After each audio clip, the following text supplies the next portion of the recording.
Bumper offer 3,75,00,000కి G+2 4BHK villa కొనండి. నెలకు 1,00,000 rent guarantee. Terms and conditions apply. కానీ కొడాలి నాని గారికి ఎన్టీఆర్ గారిని స్టార్ ని చేయాలనే ఒక ఆశ ఎక్కువ ఉండేది, అంబిషన్ బాగా. సొంత అన్నకు కూడా ఉండదు అట్లా. అంటే ఇది చెప్పొచ్చు చెప్తా పర్లా. పరిటాల రవి గారు సినిమా చేయమన్నారు ఎవరిని, తారక్ని. ఓకే. అప్పుడు పరిటాల రావు గారు అంటే ఆయన మాటకి ఎదురు లేదు కదా అసలు. నాని గారు చేయను అన్నాడు. ఓకే. రీజన్స్ ఏదో కథ ప్రాబ్లమ్ ఏంటో నాకు, కథనో లేకపోతే ఆయన చెప్పిన డైరెక్టర్ నచ్చకు ఎందుకో మరి అది వద్దు చేయను అన్నాడు. ఓకే. అంటే ఎందుకు సార్ ఆయనతో మీకు అని అంటే, ఎప్పుడు అయినా ఏంటి నచ్చితే చేస్తారు లేకపోతే లేదు, తన కెరీర్ ముఖ్యం అన్నట్టే ఉండేవాడు అనమాట. ఓకే. అసలు చేయని వల్ల చెప్పాలంటే మొత్తం కేరింగ్ మొండిగా ఉండేవాడు ఆయన. ఓకే. ఈయన కూడా కొంచెం మొండి గట్టం కదా అసలు, నో అంటే నో. ఓకే. సో అతను ప్రొడ్యూస్ చేస్తాను, ఇతను చేయమన్నారు అంతేనా? పరిటాల రావు గారు ప్రొడక్షన్, అదే శ్రీరాములయ్య తీశారు కదా. అవును. దాని తర్వాత ఓకే. చెప్పాలంటే ఫుల్ కేరింగ్ అంతా కొడాలి నాని గారు ఎన్టీఆర్ గారికి అప్పటి నుంచి ఇప్పటికి కూడా ఉంది అది. ఇప్పుడు పార్టీ ఆయన ఏమో వైసీపీకి వెళ్ళారు. అసలు పార్టీలు ఏముంది, ఆ పార్టీలు మారేగా తేడా, అంటే పెద్ద లేదు ఇప్పుడు కలవట్లేదు. ఓకే. ఓకే. సో మీ ఇద్దరికి ఉన్నాయా సార్, మీకు నాని గారికి? ఓకే. నాని గారు, వంశీ గారు నాకు అదుర్సు ప్రొడ్యూసర్స్ కదా. అవును. అదుర్స్ అంటే చేసింది మొత్తం ప్రొడక్షన్ అంతా బుజ్జి చేశాడు, మా బుజ్జి. నా ప్రొడ్యూసర్స్ నా ఫ్రెండ్స్, బిగినింగ్లో ఉన్న ఫ్రెండ్స్. ఓకే. ఎన్టీఆర్ గారితో ఎలా ఉంటుంది బాండింగ్? ఎవరికి? ఫ్రమ్ ఆది టు ఇప్పటికి బాగుంటుంది. వినాయక్ గారికి బాగుంటుంది, చాలా బాగుంటుంది. కానీ మీరు 3 సినిమాలు కదా, సాంబా, ఆది, others. 3. So 2 mass, 1 full comedy. నాకెందుకో అంటే ఎక్కువ నువ్వు అడిగిన ప్రశ్నకి సమాధానం అంటే మీరు ఎక్కువ బయట కనిపించరు కదా కలిసి అనేది మనసులో ఉంది కదా. బేసికల్గా నేను ఎక్కడికి దూసుకెళ్లే మనస్తత్వం కాదు నాది ఫస్ట్ నుంచి కూడా. ఓకే. నాకు ఫోన్ చేసి కలవాలనే నేను ఎప్పుడు అసలు నేను కలవాలని కానీ ఇంకోటి కానీ నేను అసలు పీక్లో ఉన్నప్పుడు కూడా లేదు, నేను చిన్న ఆబ్లిగేట్ కూడా చేయను. ఓకే. అంటే హీరోస్ని వాళ్ళ స్పేస్ వాళ్ళకు ఉంటుంది. నేను ఎవరితోనూ నేను అలా ఫోన్ చేస్తేనే వెళ్తాను. ఓకే. తప్ప నేను నా అంతటి నేనుగా నేను వెళ్ళి పూసుకుని రాసుకుని అలా నేను చేయను. నేను దూసుకెళ్తాను, నాకు తెలియదు అలా. కానీ చెప్పాలంటే ఎక్కువ మిమ్మల్ని కలవటానికి వస్తారు మీ ఇంటి దగ్గరికి. అలా అని కాదు, ఇట్ ఈస్ అన్ అకేషనల్.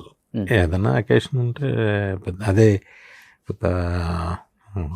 ఏదో బాజా కుట్టుకున్నట్టు ఏం కాదు, కానీ ప్రేమగా ఇప్పుడు ప్రభాస్ ఉన్నాడు, తనకి నేనంటే చాలా ప్రేమగా ఉంటాడు. అంటే తనకున్న లిమిటెడ్ దీంట్లో నేను ఎప్పుడు డిస్టర్బ్ చేయను.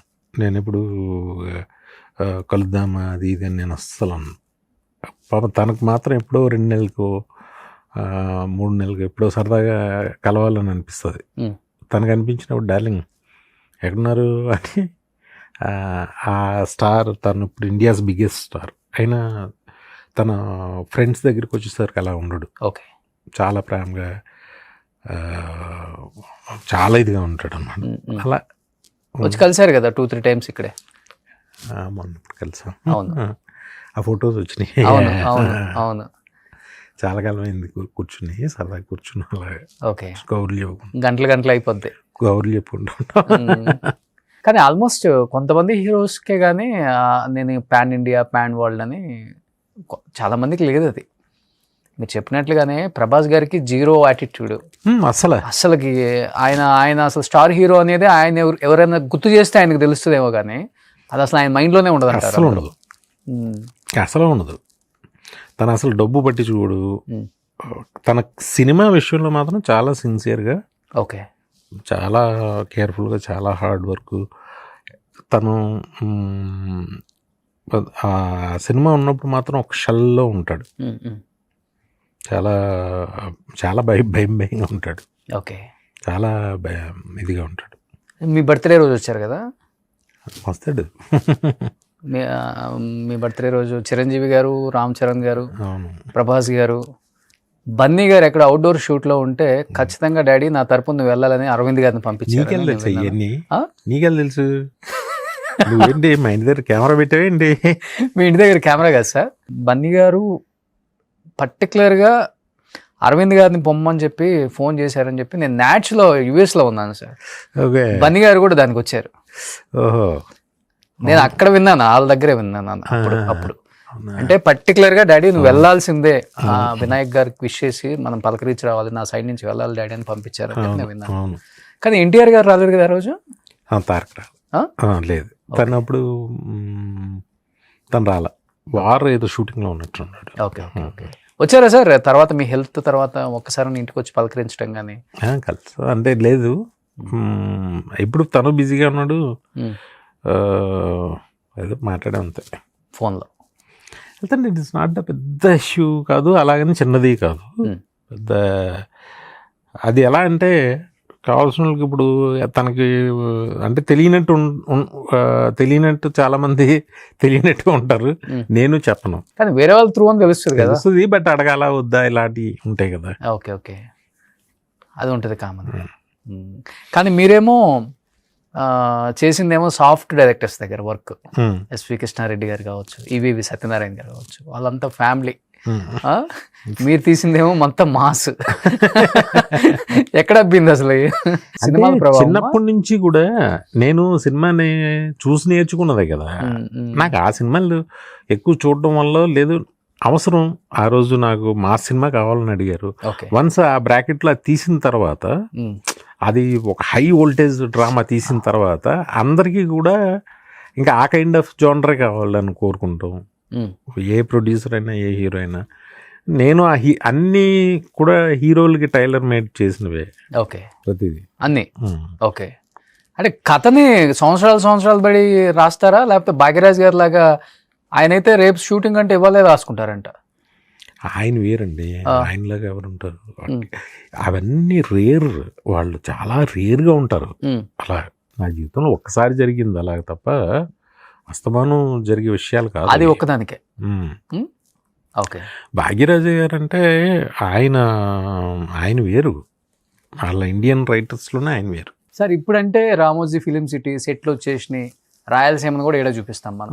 కానీ మీరు తీసిన సినిమాలన్నీ కూడా రాయలసీమ ఎలా ఉండేది అసలు? అక్కడ లోకల్ ఆడియన్స్ రియాక్షన్ అసలు ఆ సీన్లు చేసేటప్పుడు మామూలుగానే ఉంటుంది, బాగా ప్రేమగా అరుస్తారు. హీరో వచ్చారు కాబట్టి. ఒక మెమరబుల్ మూమెంట్ చెప్పండి ఆదికి, అలాంటి సీన్స్ ఎక్కువ ఉన్నాయి కాబట్టి. ఆది అప్పుడు మేమెవరికి తెలుసు? నేను షూటింగ్ చేసేటప్పుడు మేమెవరికి తెలుసు? ఎన్టీఆర్ మనోడు అని తెలుసు కదా. అంటే తారక్కి కొంత ఉంటుంది కానీ అసలు అప్పుడు ఎవరికి తెలియదు. సాంబాకి వెళ్ళాం, కొండారెడ్డి బుర్జ్ దగ్గరికి, మొత్తం నిండిపోయారు. కర్నూలు ఒక షాటే తీసాం అంతే. ఓకే. ఆదిలో ఇష్టమైన సీన్ ఏంటి మీకు? ఆదిలో అన్ని ఇష్టమే నాకు, కానీ నాకు బాగా పేరు తెచ్చినవి అయితే, అంటే ఆది సినిమా చూసి అందరూ మెచ్చుకున్నదైతే ఆ సుమోలు బ్లాస్ట్ చేసేది, చిన్నపిల్లడు తొడగొట్టేది, మళ్ళీ తారక్ తొడగొట్టే సీను, బావి దగ్గర వాటర్ తాగే సీను, అవన్నీ బాగా నచ్చాయి. నిజంగా సినిమా తీసింది కూడా ఆ ఐటమ్స్ గురించే. విలన్ ఇంటికి వెళ్ళి వార్నింగ్ ఇచ్చి సుమోలు లేపుతారు చూసావా? సుమోలు మెయిన్ నా దగ్గర ఉన్న సీన్స్ ఆ రెండు, చిన్నపిల్లడు బాంబు వేసేది, ఈ సుమోల్ది, ఆ రెండు పెట్టి రాసేసాం. ఓకే. కానీ చిన్న తొడగొట్టు సీన్ ఉంది కదా, పేలింది థియేటర్. మామూలుగా ఉండదు. ఆ రోజు చలపతిరావు గారితో నేను ఎక్కువ అసిస్టెంట్ డైరెక్టర్గా ఉన్నప్పుడు, వాళ్ళ చలపతిరావుతో నాకు పరిచయం ఉండేది. అసిస్టెంట్ డైరెక్టర్గా ఉన్నప్పుడు ఆయన చేయలేదు అసలు ఈ సినిమాలో. చలపతిరావు గారు కావాలని పెట్టుకున్నాను నేను బాబాయ్ అనే క్యారెక్టర్కి. ఆ రోజు ఫస్ట్ షూట్, ఫస్ట్ డే ఆయన ఎక్కడ వేరే షూటింగ్ నుంచి వచ్చారు రామోజీ ఫిల్మ్స్. వచ్చి ఏంట్రా ఇది అన్నట్టున్నాడు ఆయన. ఉండే ఆ సీన్ అయ్యేసరికి సాయంత్రం ఎక్కడ పని చేసుకున్నా నన్ను అని నేను సాగర్ గారి దగ్గర పని చేశాను. అదేంటి ఆ ఫోన్ కొంచేస్తుందంటే ఫోన్ కొంచెం తెస్తా ఆడు హే అంటాడు ఒకసారి. అంటే నాన్న ఆగు నాన్న అంటే ఫాట్ మంది తిరుగుతాడు ఇలా తిరగగానే తారక్ జమ్ అంటాడు ఒకసారి. నిజంగా ఉలుక్కుపడ్డాడు ఆయన.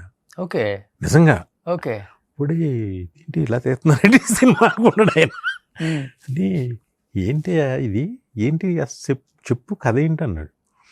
నువ్వు నమ్ము, కథ చెప్పిన తర్వాత ఆయన ఒక అసిస్టెంట్ డైరెక్టర్ అయిపోయాడు ఆ సినిమాకి. ఓకే ఆయన ఒక అసిస్టెంట్ రాండేయా ఏంటి అక్కడ కూర్చుంటారు రండి అని ఆయన షార్ట్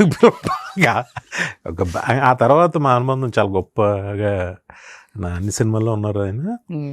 ఇంకా గ్రేట్నెస్ ఏంటంటే ఆ ఏజ్లో ఒక చేజ్ తీసాం రన్నింగ్. ఓకే క్వార్టర్లో పరిగెడుతుంటే అక్కడ ఇలా పెచ్చులు లేచిపోయాయి. ఓకే ఓకే అవునవును.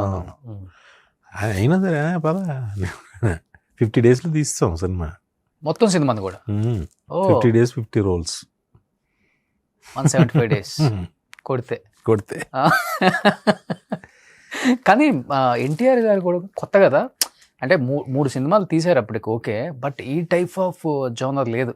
మాస్ మీరు అన్నట్లుగానే ఆ భయపడే సీన్కి చలపతిరావు గారు భయపడ్డారు రియల్గానే. అంటే మీరు సీన్ చేసి చూపిస్తారా? రాజమౌళి గారు అదే చేస్తుంటారు అంత పెద్ద హీరో అయినా కానీ. అంటే 1-2 సార్లు ఇలా ఎక్స్ప్రెషన్స్ కానీ అవన్నీ చూపిస్తారా? ఆ పళ్ళు గురికే సీన్ కానీ చేసి చూపిస్తాం. అంటే అవసరాన్ని బట్టి మేము అనుకున్నది రాకపోతే ఇలాగా అని చెప్తాం, ఈజీగా అర్థం అవడం కోసం. అవును. అండ్ ఇంకొకటి హీరోయిన్ సెలెక్షన్స్, అదొక ట్రెండ్. ప్రతి సినిమాకి ఒక కొత్త హీరోయిన్ కనపడాలి అందరికి. అప్పుడే అంటే పెద్దోళ్ళు మ్యాచ్ కారు, కొత్తోళ్ళే కావాలి కదా. అవును. తనేమో చిన్నోడు, రన్నింగ్ లో ఉన్న పెద్ద హీరోయిన్స్ వేయలేము. ఆల్మోస్ట్ సాంబా వరకు వచ్చే వరకు కూడా రెగ్యులర్ హీరోయిన్స్ కుదరదు తనకి. అవును. ఎలా కుదురుతుంది? అందరూ వాళ్ళు పెద్దోళ్ళు, తినేమో చిన్నోడు, కుదిరేది కాదు. ఓకే, కీర్తి చావ్లా కదా మా బుజ్జి సెలక్షన్ అది. ఓ నల్లమల బుజ్జి గారి సెలక్షన్. ఎంత ఉండేవాళ్ళు సార్ అప్పుడు ఎన్టీఆర్ గారు? నేను ఫస్ట్ ఆ సినిమాకి పాగల్ పన్ అని ఒక సినిమా ఆర్తి అగర్వాల్ చేసింది. ఆ పోస్టర్స్ చూసి అసలు ఆ అమ్మాయిని పెట్టాలని నేను ఆర్తి అగర్వాల్ని ఫస్ట్ ఆర్తి అగర్వాల్ గారు. ఓకే, ఫస్ట్ వెళ్ళి అడిగితే అంటే నేను కలవలేదు, ఎవరితోనో అడిగిస్తే వాళ్ళు ఆల్రెడీ తెలుగులో అగ్రిమెంట్ వేశారు, హిందీలో కూడా అయ్యే సినిమాలు ఉన్నాయి, నువ్వు నాకు నచ్చావు సినిమాకి అగ్రిమెంట్ వేశారు. ఓకే, మన జడ్జిమెంట్ కరెక్ట్ అయితే, ఎందుకంటే అగ్రిమెంట్ వేసింది వెంకటేష్ గారు సినిమాకి. ఓకే, మన జడ్జిమెంట్ కరెక్ట్ అనుకున్నా. ఆ తర్వాత ఎయిర్పోర్ట్లో చార్మిని చూసాం ఫస్ట్. అప్పటికి తను ఎవరో తెలియదు కదా, చార్మి ఫస్ట్ సినిమా చూసి చార్మిని అడిగాం డైరెక్ట్గా ఎయిర్పోర్ట్లోనే. మా విజయ్ ఎవరు ఈ అమ్మాయి చాలా బాగుంది, ఎవరో ఒకళ్ళు వాళ్ళ సినిమా ఇంట్రెస్ట్ ఉందేమో అడుగాను. నేను ఆల్రెడీ హీరోయిన్నే, నేను భీమినేని శ్రీనివాస్ గారి సినిమా ఏదో చేస్తున్నానని చెప్పి. అలాగా ఆ తర్వాత తను పెట్టాం. ఓకే ఓకే, అన్ని అయిపోయిన తర్వాత ఎవరు దొరకలా. అప్పుడు మా బుజ్జి ఈ మా బుజ్జి పెట్టుకుంటే సరే అదే తను సెలెక్ట్ చేసాడు. ఓకే ఓకే, ఆ సున్నుండ సీన్ కూడా బాగుంటుంది. ఎన్టీఆర్ గారి కోసం సపరేట్ గా రాశారా? పొద్దుగా ఉండేవాడు. ఏంటి సార్ మంచి ఫుడ్ ఎన్టీఆర్ గారు అప్పుడు బాగా బాగా బాగా ఫుడ్. ఓకే, స్వీట్లు గీట్లు, కేక్లు, స్వీట్లు, బిర్యానీలు. అప్పుడు ఇంత డైటింగ్ పాలసీలు ఏమి ఉండేవి కాదు, తినేవారు. ఓకే, తను గట్టిగా తినేవాడు. ఓకే, మీ కథకు కూడా బాగా సరిపోయిందా? యాప్ట్ అయిపోయారా? అప్పుడు అలాగే ఉండేవాడు కదా. ఏదో రాఖీ వరకు అంతే ఉన్నారు కదా సార్. తర్వాత యమదొంగ సినిమాకి ఆయన ట్రాన్స్ఫర్మేషన్ మొత్తం మారిపోయింది.